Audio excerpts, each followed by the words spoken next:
Look at the picture. See the skull. Visible Frankenstein controls. The Brain Thoughts broadcasting radio. The Frankenstein earphone radio. The latest new skull reforming to contain all Frankenstein controls. Well, it's been so incredibly cold outside that our driveway was like Yuri on ice this morning. In the sense that two men were sliding and spinning around on ice. It wasn't graceful, inspiring, or homoerotic. What's the point? I guess there wasn't one. But wow, you two, I can't believe it's been a whole entire year of us. It has. This is our... What? It's been how long? It's been a year. This is our first anniversary Frankenstein Control Spooktacular, and I was gonna do an opener ad about the DVD box set of all 17 remastered episodes of HR Pufnstuf that even came with a noisemaker button that plays his signature catchphrase, "No one knows what the hell I'm supposed to be." But we gotta celebrate. Seriously! Everybody, we've been doing this for a whole year! Yep. A whole frickin' 26 episodes, 52 weeks, 365 days of absolute madness. This calls for a celebration! Hit the music! It's the Frankenstein Control 1-year anniversary with special guest stars B-Rye, Ada, a big fat gorilla dressed as a man, musical guest Bernie Sanders, and special host Alec Baldwin. Everybody, I'm not... Alec Baldwin died. On with the ceremony. Oh, I'm having so much fun, guys. Oh, it's a great time. Ada, play a fart sound. Ada, play a Howie scream. Ada, play the sound of an underwater man being attacked by a beam rifle. Ada, play that fart sound from Rocko's Modern Life 12 times, layered over itself. Ada, play a bunch of clips from the old Duke Nukem soundboard circa 2002. Ada, play a sound clip of Arnold Schwarzenegger going, "Stop it! Stop it!" Play a noise of a camel bellowing forcefully. Ada, play the noise of a bowling ball going. Now, splice that with a man dying. Ada, play the sound of a TIE fighter coming out of a man's ass. That'd just be what a TIE fighter sounds like normally. Ada, play the sound of Scrooge McDuck fucking his pile of riches. Ugh.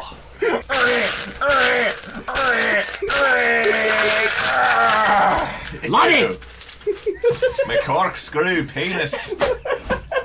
No! Play the burp you recorded at the beginning of this episode and had to cut, but bring it back and layer it over 1,000 times!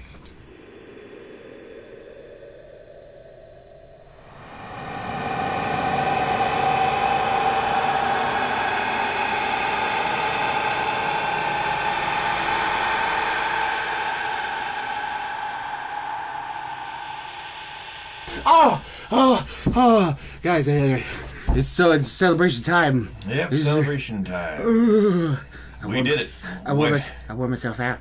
Yeah. Now maybe he'll finally sleep. The eternal I was until a minute ago, and you had to wake me up with H&R stuff and puff. Yeah.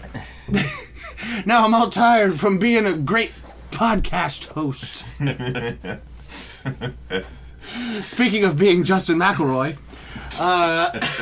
everybody, I'm so happy.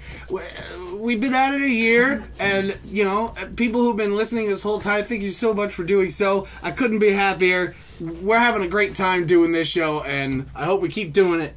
There's been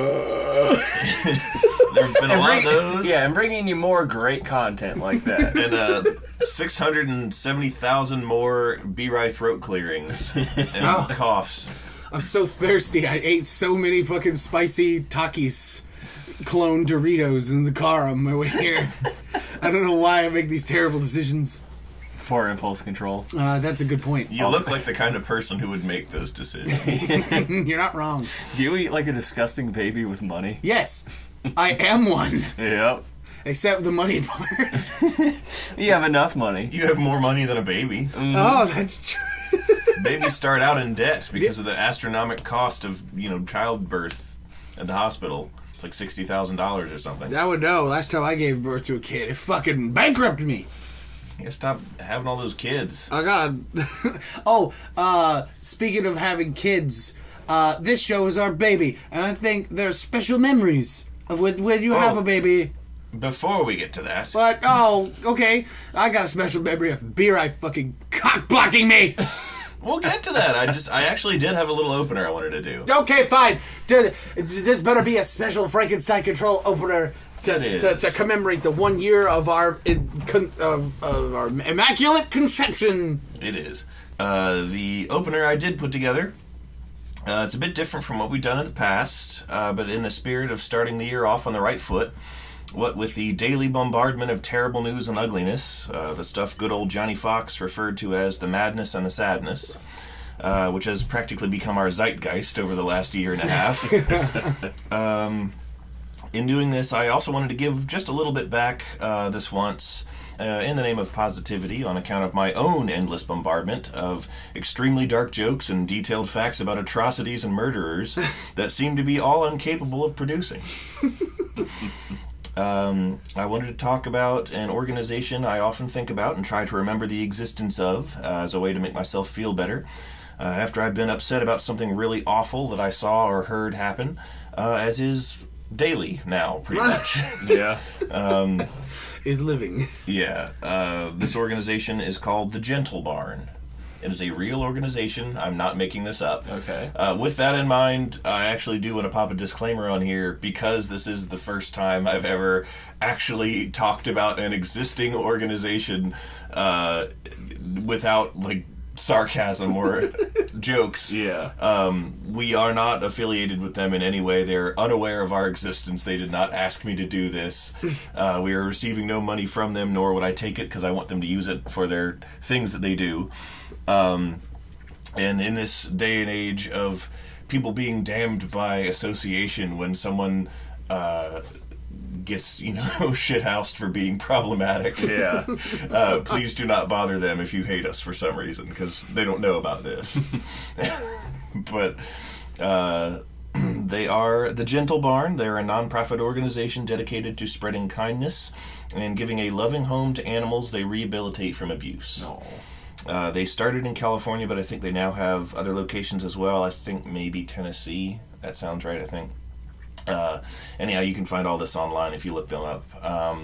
They take in not just cats and dogs, but like birds of all kinds, including chickens, emus, roosters, ostriches. They have cows, pigs, livestock, and they just sort of take these animals in from places they've been abused and rescued from, and they nurse them back to health. They have like veterinary staff and everything, and then they give them a permanent home where they're loved and cared for the rest of their lives. Oh. And they also allow the public to visit. You can go to the Gentle Barn and you can pet the animals. This is real. I'm not making this up. You keep smirking like you're expecting the other shoe to drop. I've just grown so accustomed to you starting off with normal nonsense, and then it gets bizarre or really, really dark. Yeah. No, this is real, and this is good. They teach people about animals there. They're sort of an educational facility, and they also develop healing programs for people with emotional or physical disabilities. Or they help people recover from abuse themselves, all through, just handling and petting and spending time with their animals. Animal therapy. Animal therapy. And I admire what they do, and I'm so glad they do it. I don't think I could work for them, though, because they're good people dedicated to peace and kindness, and I'm not certain I'd be able to stop myself from going back and visiting the animal abusers they rescue from in the middle of the night with a sawed-off shotgun and a sledgehammer wrapped in barbed wire. Oh. They don't do that, though. They're very peaceful, kind people who really do want to spread kindness. They even rehabilitate like criminals and stuff. That you can come and pet the animals. And just, like, You can come and pet the criminals. Like the Casey Green character, the hairy criminal. Isn't he just called the Hairy Crim? I think he's just the hairy criminal. Okay. That might get shortened in some comics.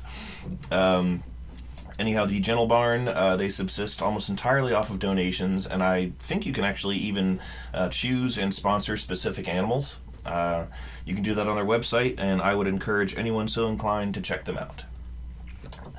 I was thinking about them a lot this past weekend, saying how I think about them to feel better and remember that there are people who really do that, and it makes me feel better knowing that. And, there's so much awful going on in the world. I was thinking about them a lot this past weekend because Alyssa and I watched part of the movie The Zookeeper's Wife, which sounds innocuous, but it is actually about the Warsaw Zoo in Poland during World War II. And of course the Nazis show up and take it over. And of course they shoot all the zoo animals for being Jewish. Wait, what? Really? No. Okay. They do shoot all the zoo animals, but that's not why they do it. But I was like, just watching it, I was like, it was really hard for me to watch. It actually really upset me. Yeah. And I was like, we know Nazis were terrible and the murderers of countless human beings. I already hate them for that. Do I really have to watch them shoot a baby camel? Oh. And that's the cutest form of camel. Exactly. Later they make a memorial to all the murdered animals, and Logan Paul comes over and laughs at it. Oh my god! Jesus. Ooh, topical. That's topical. Before we leave the subject of camels, God, Taylor knows what's coming. I love camels now. That's primarily because I've been playing Assassin's Creed Origins, which I got for Christmas. And you ride a camel as you're starting mountain. I can't bring myself to get rid of him because, as I see it, there's no functional reason in the game so far to do that. Yeah. And I think he's cute, and I think camels are cute, and I never really thought of them as a cute animal before. But I looked up online last night how to care for camels. Just, I was like, how do you take care of a camel? Like, how do you give it the love and the stuff that it needs? And I came across a WikiHow image that is now my favorite thing. And I was laughing at it all day at work. And it's that. Allow your camel to scream at you for at least 20 minutes every day. And bask in its breath. Include this in the thumbnail so people know what the fuck we're talking about. Yeah. The image in question is drawn in the style of all WikiHow images, which is a hysterical art style. And it is a close-up of a camel's drooling face with its mouth open, making just sort of a weird but realistically drawn camel expression, evidently shouting with great force and probably with great stink upon a man wearing a red shirt who looks like Pedro from Napoleon Dynamite. And it is hilarious to me. I wonder what he's up to. Pedros. The guy who did the Pedro. He's president now. Wait a minute. Of where? Of not here, unfortunately. Oh, okay, yeah. Yeah. I was like, sure as shit not here. After I made that comparison in my own head before sharing it with you, I got to thinking about Napoleon Dynamite, and I was like, I don't remember shit about that movie. Everyone talked about it all the time and quoted it endlessly. Like, that was in the entirety of high school and early college was people quoting Napoleon Dynamite. I saw it one time, was kind of underwhelmed, and it was funny. Maybe I should watch it again as a grown-up because my sense of humor is different now. But I cannot for the life of me remember a single thing about that movie. It is like a Coen Brothers movie for kids. Oh, okay. That is the only way I could describe Napoleon Dynamite. It's been a while since I saw it, and I only saw it once, but that makes a lot of sense. That sounds right. See, I could say a snappy, clever thing every now and again. Like a diamond in the rough amongst a sea of me sliding through the house on my socks, screaming, "Shart Simpson!"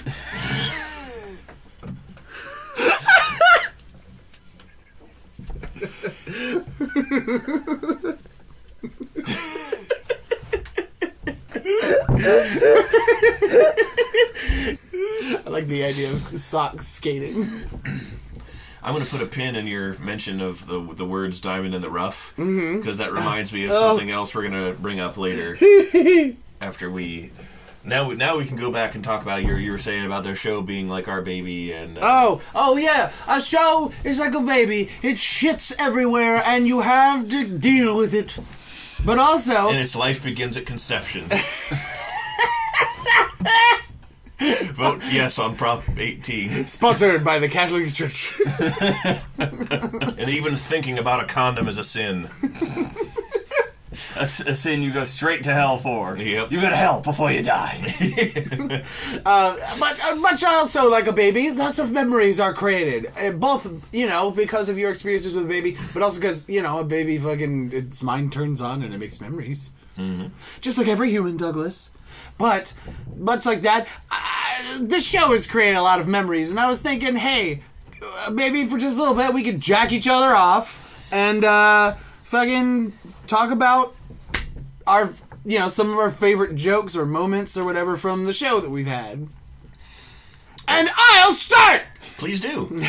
My favorite episode to date, it has remained as such, and the bit itself is fantastic, and that's why, is the Jimmy Carter. That was really funny. The strange bit we made up about Jimmy Carter building houses around people as some form of divine punishment. Build a house around this man. Like, it's fucking... Like he Slade rolls up like Gara of the Sand and goes, house coffin, and just builds a house around somebody. It's his Keke Genkai. His horde of peanut warriors wielding hammers and nails and boards, building a house around his enemies. I really enjoyed that episode. That was a good one. That was episode 7, Jimmy Carter ASMR. Edit that in badly. The building a house around people as a form of punishment reminds me of a couple different forms of gruesome execution that I will not describe because I'm going to try and think about the Gentle Barn instead and have positive and happy thoughts and not the horrible darkness that, is my usual. Speaking of horrible darkness, B-Rye, what's a favorite moment of yours? I have enjoyed the numerous opportunities recording this podcast has provided me to overcome lingering childhood trauma, such as various things that scared me real bad when I was a kid, like Mr. Barlow from Salem Star. Or the Wheelers. Or the Wheelers was obviously going to be where I was going with that. Yeah. Because they really fucked me up. And being able to share that with a receptive audience has allowed me to explain my trauma. And heal from it. And heal from it. And wheel from it. Please not. Please not ever. You can catch our references to the Wheelers in the episode 8. Louis the Lobster slides easily down. Is that also the one where we fuck up Garfield's name a bunch of Yeah. times? Oh, Like Garfuckle! It's just how it devolves and how actually a lot of it was unintentional. Really, really worked as some good comedy there. That was, I think, that was a pretty early episode. I think it was one of those episodes where we were just able to just slide easily into our just absolute idiocy. Yeah. Which we often do. We try to recover from, but don't always do. Yeah. But I don't know. I think it's part of our brand at this point. Stupid. It's a product. Stupid is a product. Yep. Speaking of products, Ada. I think my favorite episode or favorite bit so far has been Barfy. And just how well you guys rolled with it and did the whole A, B, C, D. That's why they call me Barfy. That's the thing. For any of you listeners who just never caught on because you were like listening on poor speakers or something, bit of a behind the scenes sort of thing. We came to a consensus recording the episode. We're like, every time we say the word barf. Yeah, that was my idea. That was my idea entirely. Oh, okay. I had planned to do that before we even recorded. Oh shit, I didn't know that. Yeah. You mastermind. But anytime somebody says barfy, there's a sound effect that I had the two of them record. So, like, for a while, anyone listening is like, why do they keep burping? Until they realize I added all those in. Yeah. So if you didn't catch it, then you can go back and listen to episode 17, Atlas Barfed. I was real proud just to jerk myself off of the Ayn Rand intro I did there. That involved a lot of cumulative knowledge of stupid assholes. Yep. Noteworthy mentions in my book are the Don't Forgetting My Spaghetti. Mm-hmm. That was fantabulous. I've listened to that episode like 3 times. I really like that episode. It's just so absurd and funny and a bit sadistic. And, and what gets the conversation started is really good, too. Just from us talking about fidget spinners and how, like, people who are like, oh, it's the pussification of America, were like, latching on to fidget spinners is like, this is just our youth being pathetic. And, like, it was really fucking funny. It just set me off. Fidget zones! Another honorable mention is episode 14, Larry the Cable Gacked. I have nothing specific from that episode, just everything about it was great. That was a fun one. I actually really enjoyed that one quite a bit. Our stupid ass Frankenstein control blue collar comedy tour bullshit that was going on. Just dude, Larry the Cable Guy, it was really funny. Which we later then reprised with all of the Jeff Foxworth, you might be a redneck. That was like 2 or 3 episodes ago, though. Yeah. Oh, yeah. And, like, I gotta say, like, some listeners have come up to me a lot, and they've, like, some of the most recent jokes that have been huge hits with a lot of people is the Yukon Cornelius bit. Whoa, in hell! They thought that killed me. Like, that was so funny. I've been approached by a number of our best listeners, and they really like that one. And even a coworker of me at Beer Eyes, like, a couple days after we released the Christmas special, the post-Christmas special, they were going, oh, horse piss! Because of the Santa bit. Yeah. And, like, I don't know, it's little things like that make me go, like, yay, we're doing fun, neat thing. We're bringing the yucks. And you know what? Honestly, I'm gonna bring up another thing, Ada. Mm-hmm. I really liked the episode. I liked the concept in, like, a high concept form of your "Who is the ghost?" It hit on this super weird, like, avant-garde sort of side of you that I enjoyed. I enjoyed quite a bit. I actually really like that too. It's the idea of that. It's stupid. It's like it's almost realistic. I think I've mentioned the various ghost shows that I watched before. Yeah. Like Dead Files. Have I talked about Dead Files before? Yeah. Well, it's just the X-Files, but every time it shows Scully or Mulder, it's just a rotting corpse in a field. Ew. That's horrible. No, but there's, like, the 2 main ghost shows that the Travel Channel will air was the one that we liked, Dead Files, and then Ghost Adventures, which is just the douche bros knocking around in the dark. Mm-hmm. And it occurred to me that the Ghost Adventures is exactly the Logan Paul of ghosts. And, like, it's the same culture of just not really producing anything, but just being an asshole around something. Ada, put some reverb over Beer Ice saying that last line.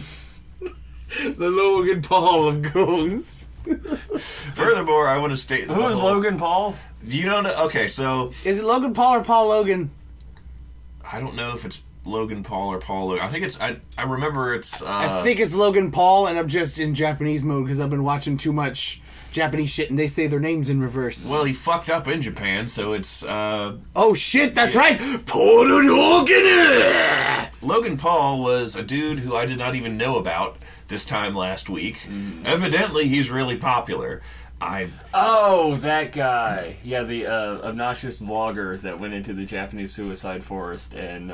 laughed at a hanging victim. And made a joke about things he should not have. Logan Paul, more like bathroom stall!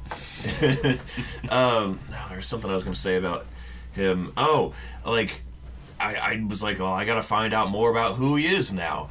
And I read a newspaper article about him, and it was like it included his own description of his channel. And I was like, wow, I hate him already from that. That is exactly the kind of thing that just makes me mad. It's like when I watched that, the only time I've gotten angrier than that at a thing on YouTube was my experience with Ray William Johnson's musical project. Oh, no. I think I told you that story before, but... No, what? That was when I was just dicking around on YouTube, like we often do, and especially used to do in college. Mm-hmm. And I saw an animated music video from a band that I'd never heard of before. And I remember thinking it had a stupid title, which I do not remember what it was, and I don't want to give him views anyway, so I'm not going to say it. Yeah.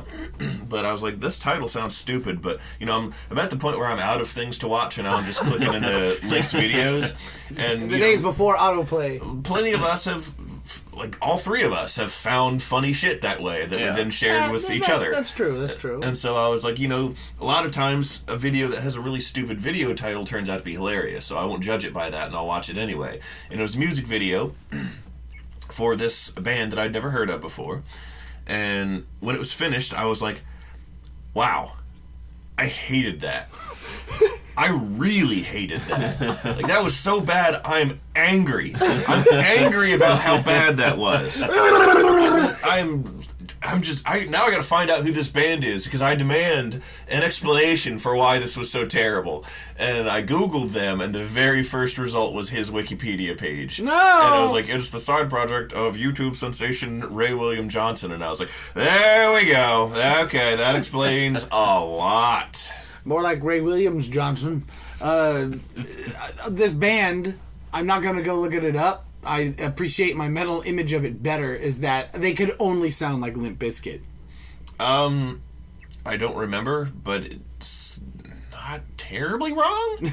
But it's like if there was a comedy, and I use that term in the loosest way possible, but a comedy version of Limp Bizkit. The music was definitely written in the style of that Danny Sexbang and Aaron are good at, actually, by making a song that is an actual song but is also funny. Mm-hmm. And this was an attempt to do that. Being neither. And being neither, and, like, only being funny to, like, a 12-year-old who just huffed paint.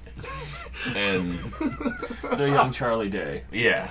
This would have been like Charlie. Oh my god, you guys! I just found this great video on YouTube. It says you gotta watch it. Charlie, you watching videos you found in the trash again? Yeah, so what? You know, you gotta check this out, man. He's a bird. Well, we pretty much surmise every episode of It's Always Sunny. Yeah. Do do do do do do do. The gang watches a terrible animated music video. That's funny. You'd made it funny. I'm glad that I am doing a show with you guys. D is a bird, and all is well in the galaxy. Oh, we're huffing paint now because I got a lot of it in my room, and I'm fidgeting because I don't have a fidget zone of my own. You need a fidget spinner. Brief shout out moment, because we've never done shout outs before. Ada showed me this anime yesterday. What was it called? So, Pop de Piku is what they would call it in Japanese. They localize it to Pop Team Epic, and it's a four panel gag manga strip about these two teenage girls, and they're just in bizarre, surreal situations that don't make any sense. And they got an anime, and the first episode came out last week, and it's ADHD absolute nonsense, and it's pretty funny.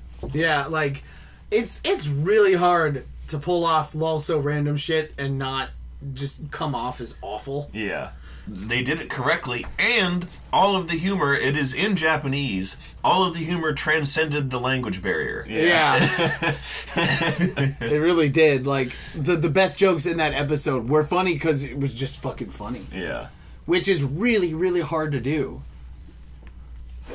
So kudos to Pop de Piku Popcorn Time. That's what it's called. For doing a good one. Oh yeah, by the way, that time you called something a boogin was another favorite moment of mine. I don't even remember what I referred to as. Was it Slender Man? As I referred to as a boogin? Probably. It was when you were talking about those girls who killed in the name of the man of Slender. Yeah. That even made a Sun Kill Moon song. He briefly talks about that. About girls killing Slenderman? He just makes a passing reference to that news story in one of his songs. I think it's off of his second to most recent album. a hawk is flying, and there's a creek. And then a girl killed her friend 'cause she's a geek, and Slenderman told her to, and it's really cool that she did it. She got a knife in it. Ow, ow, ow. He died. Don't look at me like that. That's not at all what Some Kill Mutants sounds You like. don't know their prog album. If we're going... The lamp, no! That's No, just give me the lamp! It's the first I time nearly knocked over the lamp. I'm sorry, everybody. we have this rickety old trash lamp Oh my god! with a naked bulb that is like there's no lampshade on it. It's just sort of hooked sideways over a rickety ass trash shelf above Taylor's head. It's where I we sit. keep my scrying orb. And he has a very breakable glass ball-shaped bottle And I got a power drill. Listen. Oh. and power drill and a bunch of other breakable, dangerous shit on the shelf, and it is like about less than a foot above his head, and has been for the last 26 episodes. And Yo, welcome to MTV Cribs. Yo. And I will say that this is the first time you've actually like endangered it by whacking into it with your wild and manic flailing.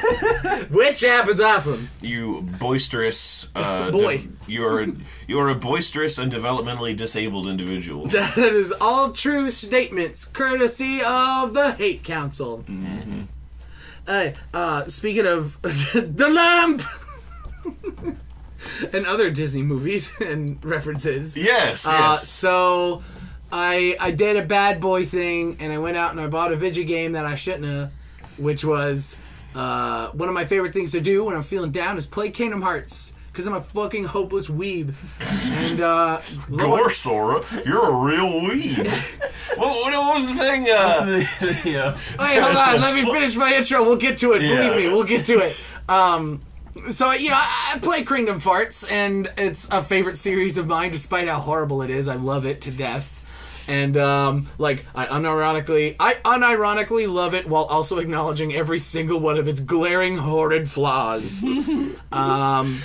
But I bought the whole collection that came out on the PS4 recently. So it's like Birth by Sleep 1, Chain of Memories 2, and that's it, I think. Oh, yeah, some cinematic collections from a couple other games too that nobody cares about. Ha ha ha ha. Ugh. And so now I own them all. Anyway, I've been playing a shitload of Kingdom Hearts, and these two have to suffer for it. Mm-hmm. Because the PS4 is in the living room. And I just sit there for really an unhealthy amount of time. It's actually not that long. You play less video games than I do. Yeah. I beat Birth by Sleep in like 4 days. Well, yeah. More like no sleep, I might and not I have- give birth to a new fat... There's just a little globby you sitting there with your head in like one hand. Oh, the lure fat. Ugh. Finally, someone else sees it. No. It dies. He wills himself to die. My sons always kill themselves. That is definitely a stolen Ronnie joke from. Is it? No, but it could be. Hey, shout out! Anniversary shout out! Ronald Comics is good.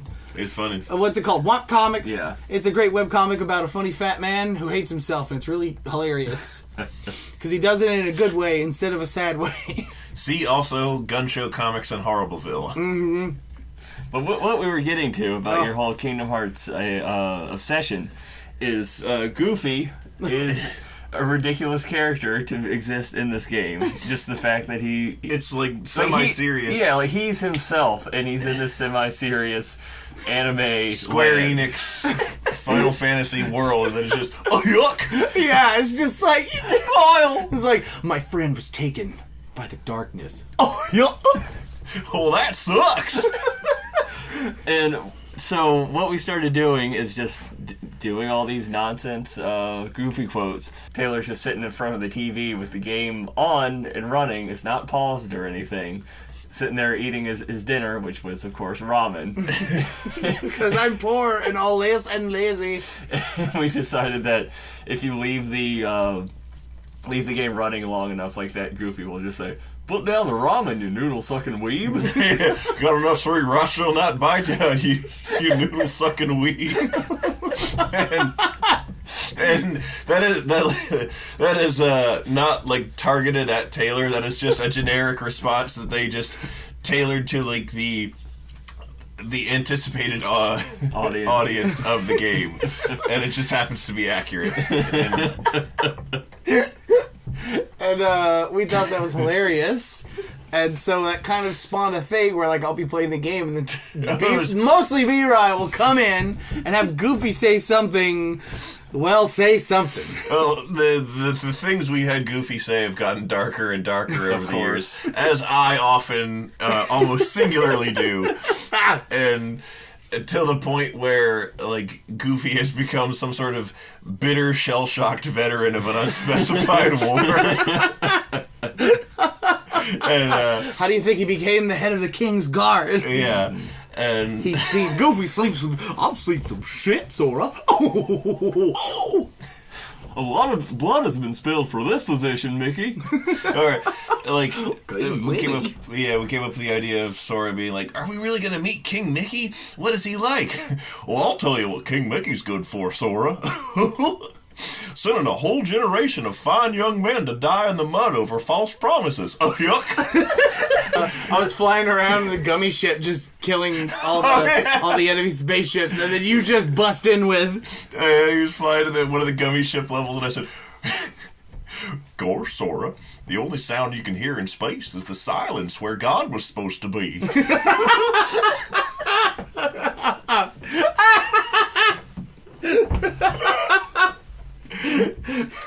What was that, Goofy? Oh, yep.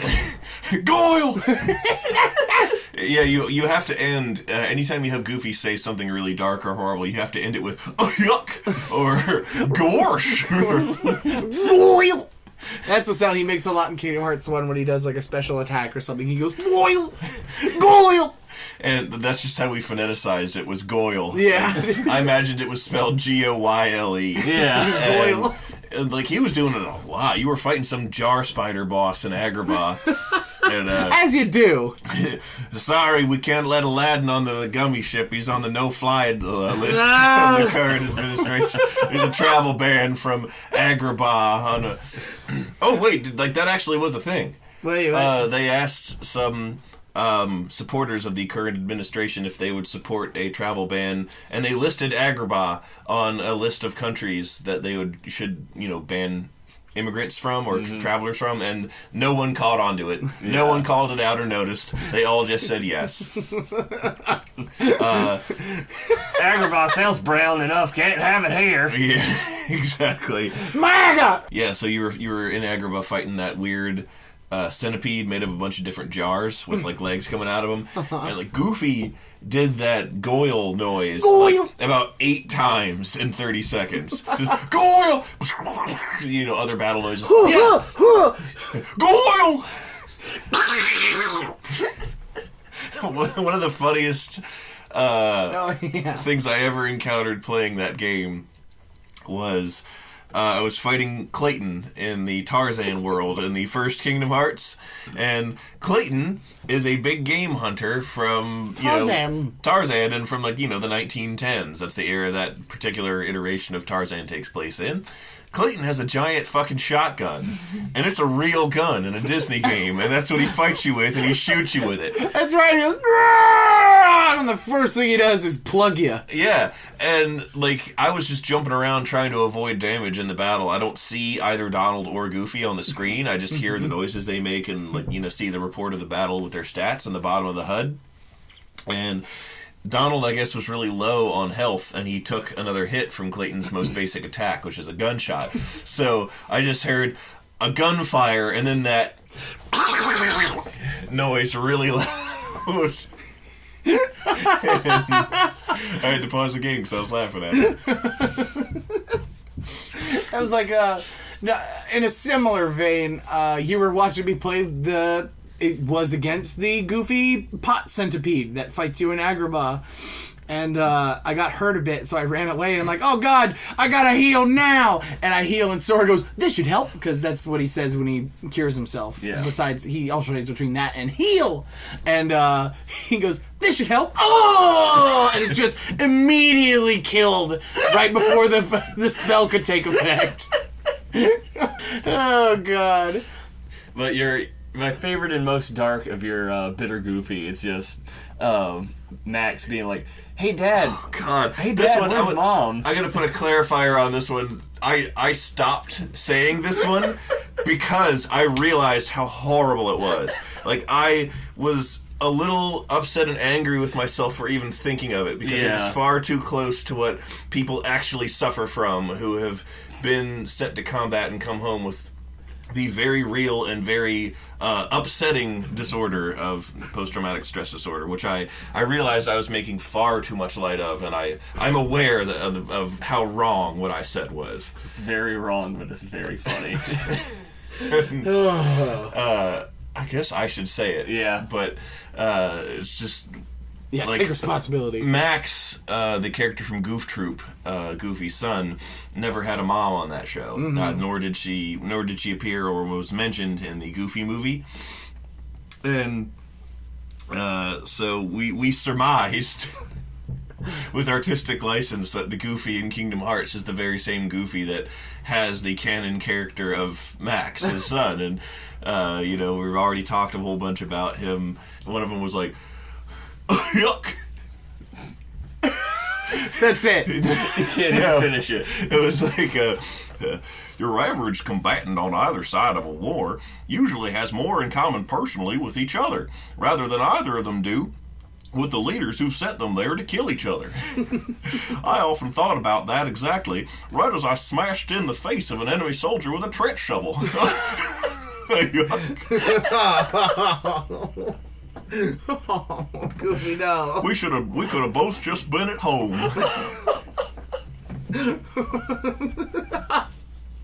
Oh dear. I'm laughing, but I'm crying on the inside. You see this shield, Sora? A Kraut Raider surprised me in the dark, and I slammed it down on his trachea 5 times. They had to pull me off his body, weeping. No! Goofy, no! No! Gore!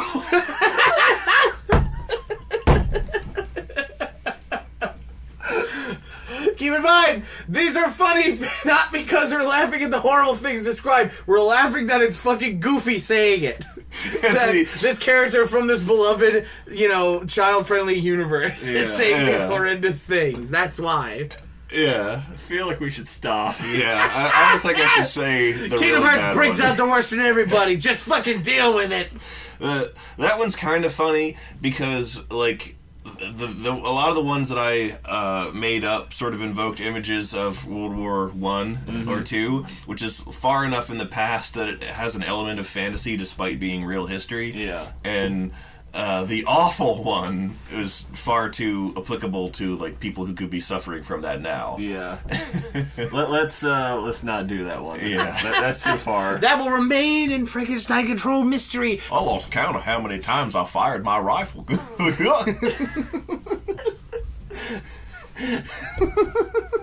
No.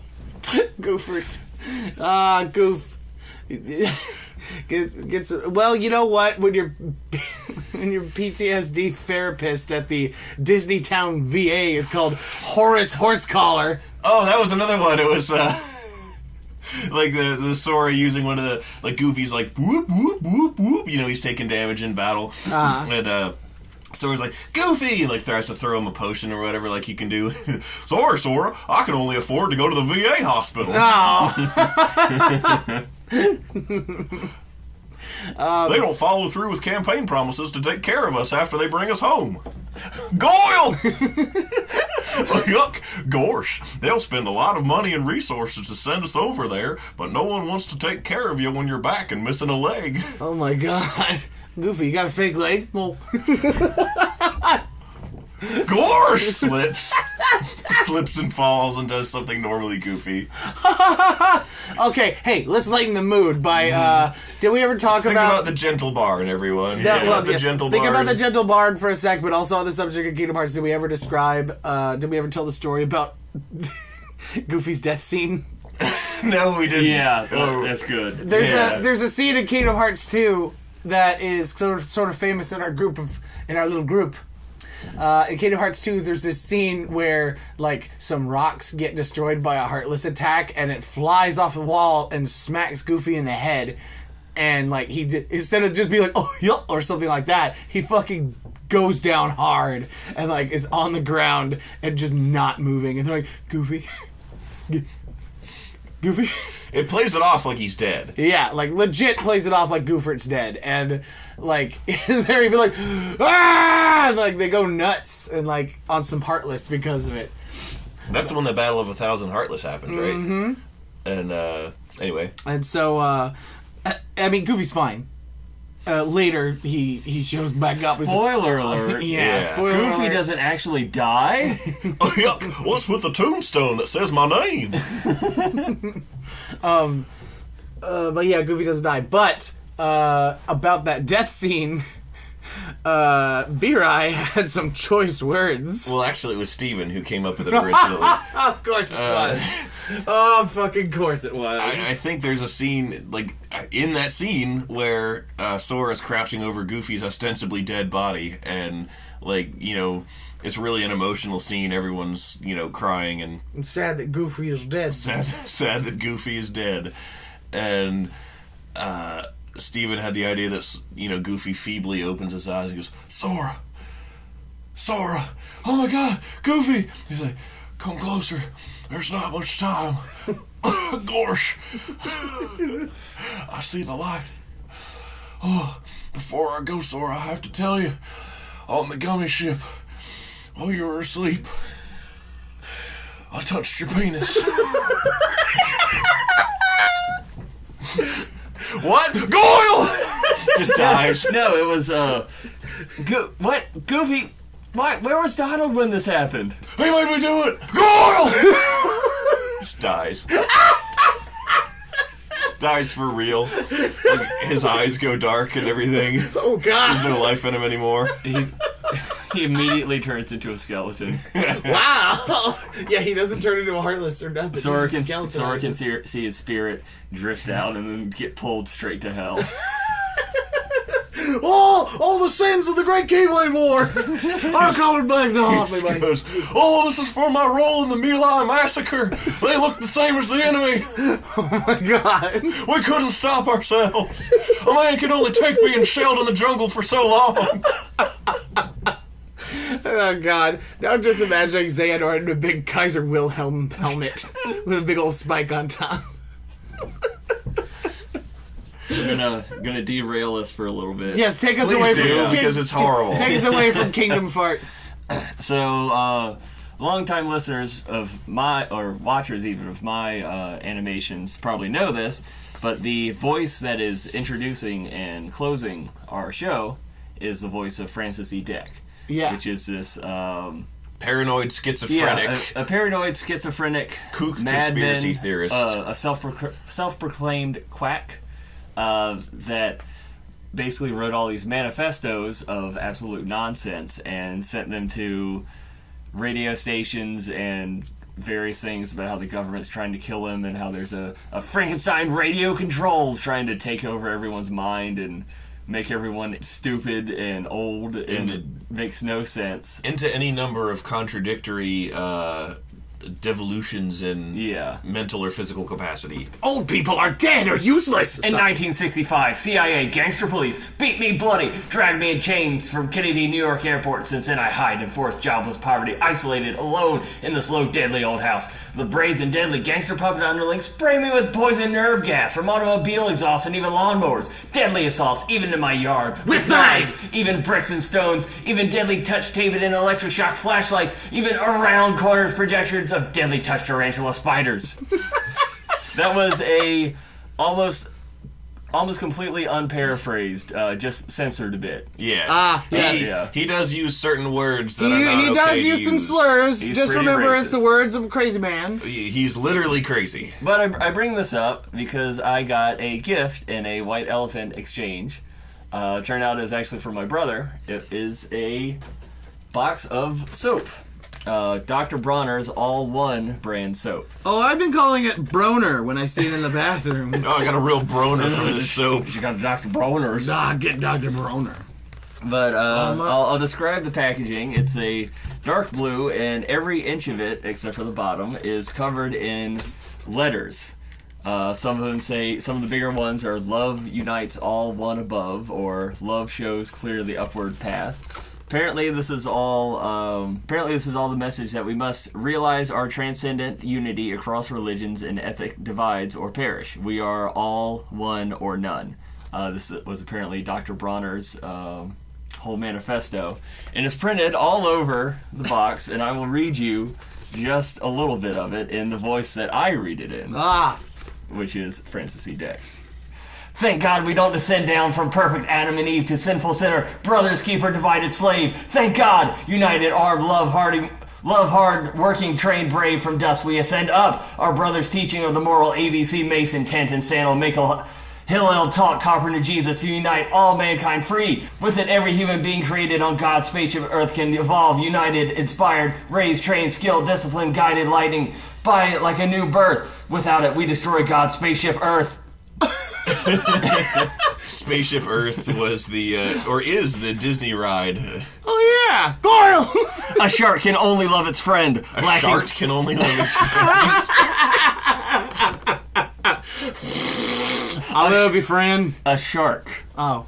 Lacking frontal lobes, it must avoid fear, smear, hate, slander, dominate, dictate, destroy anything it does not know, understand, or disagrees with. That's a shark. But a human being possesses the kingdom of God's law. The SM morale ABC of the free within from frontal lobes works hard to teach friend and enemy the moral ABC, otherwise that is not yet human. That is, yeah, just about. Yeah. Wow, that is very Francis E. Deck. It's nonsense. The soap is pretty good. That counts. The package had peppermint, lavender. I haven't used the lavender yet. The peppermint works good for shaving, and the scrubby pad is very scrubby. You know why he's preaching all this stuff to you? He's on a literal soapbox. Oh my God! Shit! Well, dang. You got me. The voice that we commonly associate with Francis E. Deck is not Francis E. Deck. It was a radio DJ who got some of his manifestos and thought it would be really funny to read them and record himself doing so. Yeah. And I've actually looked up some of his writings. They're incomprehensible. Yeah. They are just word salad. And it is just very clearly the mental vomit of a schizophrenic. Mental vomit. And you feel for him when you read it, because you're like, you were in grave need of help, and everyone failed you. Yeah. White pedigree males! That is one of his favorite things. Mm-hmm. White pedigree males. White pedigree males. Go and watch all of Ada's things. Do it now! Watch! And be amazed! They're all on YouTube. And also, all of our Frankenstein Control episodes are on YouTube now. I can't emphasize that enough! All of them. This is the first one that will be simulcast to Libsyn and YouTube. Holy shit! Nice. And from now on, if you want to watch our episodes, the earliest place to do it will be on YouTube, Thursdays at 12. Speaking of YouTube, which is also the the platform of Ray William Johnson, who I'm sure will we all beloved. People will tell him about our shit talking him, and it'll start a beef with him, and we'll get doxxed. And it'll just be a real bad time. And I'm sure he's probably a nice guy.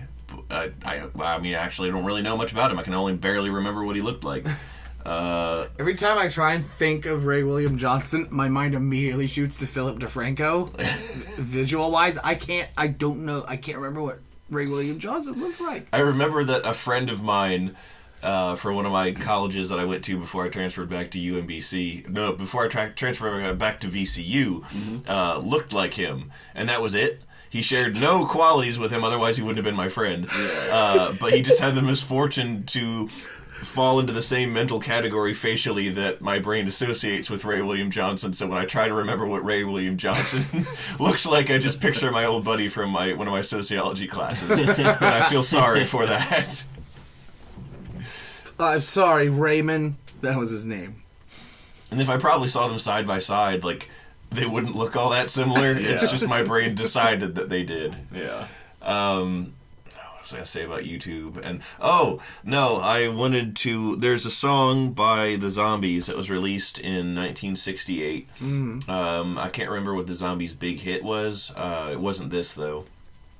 The song is called "The Butcher's Tale, Western Front, 1914," and it is a song about the horrors of trench warfare in the First World War, and it contains imagery of basically just the person from whom the song is told from the point of view of just going insane while being repeatedly shelled, and like seeing the body of one of his friends hanging on the barbed wire with like flies all around him. Jesus Christ. And I really badly wanted to make a YouTube video that is just a music video of that song, unaltered. The audio is unaltered and everything. It's just the same length as the song. And the background sort of thumbnail is just a real black and white photograph, or maybe a series of photographs of World War I and, trench warfare, and, the people in those scary looking gas masks with their Lewis machine guns, and just a translucent image of Goofy. The pictures. Oh, God. A butcher, yes, that was my trade.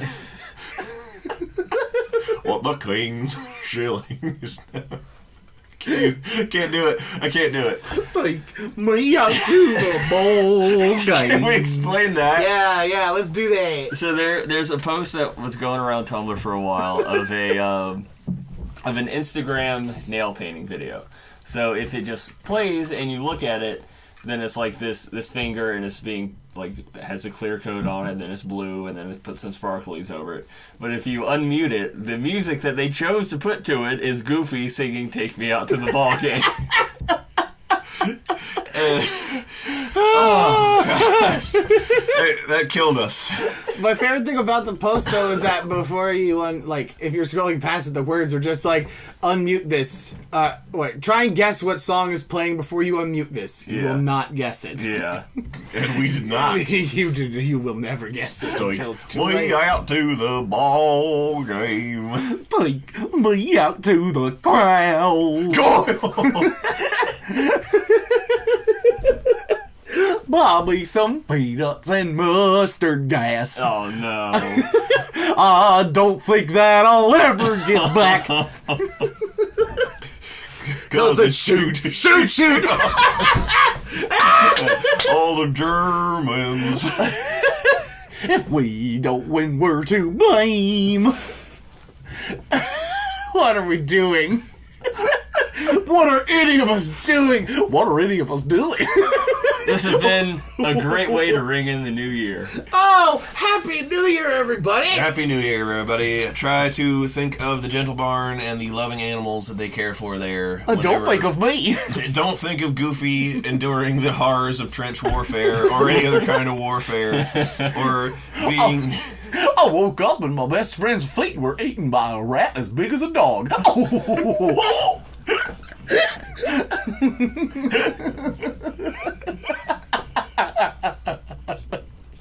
Oh, it's horrible. Oh, it's bad. Oh my God. Before man existed, war waited. The Judge Holden quote. Oh God. Don't you read the Judge Fudge quote? Yeah. That's a great episode too. Hey, that's another one for y'all to see. Episode 23. Don't get fudged by the judge.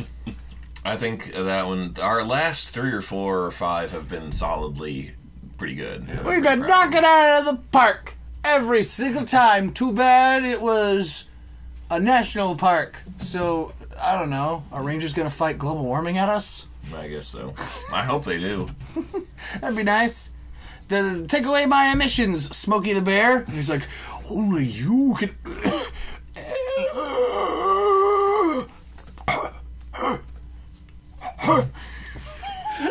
What? That's my thought of him dying in a pipeline leak. Yogi Bear? Yeah. Smokey Bear. Oh, Yogi Bear! Smokey the Bear. Smokey the Bear, not Smokey Bear. Oh my God, that alternate timeline where instead of Smokey, it was Yogi who was telling us not to light parks on fire, boo-boo!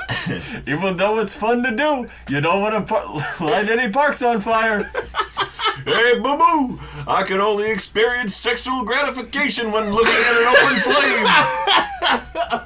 Fire is the primal force of raw destruction there, boo!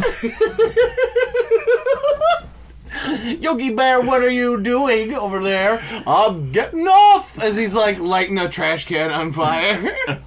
It relieves my inner stress. Ooh. Gross! Aren't you glad you listened to us for a year? This fucking garbage fire of a show? I know I am. Yeah. Oh, golly Moses. What's that? Oh, guys, it's the demon we made a pact with in order to make this show happen. I thought you just, would have sort of forgotten about us by now. No, I think he's coming to collect. What did we give him? Yeah, what did we bet for this whole thing? Horse muffin, yes, yeah, muffin. I heard something about muffins. That's what I heard too. Is he want muffins? We can give him muffins. Yeah, I had some banana nut muffins, but I ate them all. Oh God, you made him mad, ain't it? Oh, you ate the devil muffins. Yeah, they were tasty. What about the notes on them? Or was they were for the demon? I hope it tasted as good as the blood on your hands. It does. Because now the demon is eating Meeman. I mean, ow! Oh! What is this outro? Is this usable? No! No, it's not. But I like it! You should keep it in just because it's funny to hear him lose his own shit. This is what you get for depending on me to take us out each time, and that's what I'm about to do right now. You all better start running! Go on, get! Happy New Year, everybody. Happy New Year. I hope all your resolutions come true. Now even you know I am a menace. I hand you the secrets to save the entire human race and the entire universe.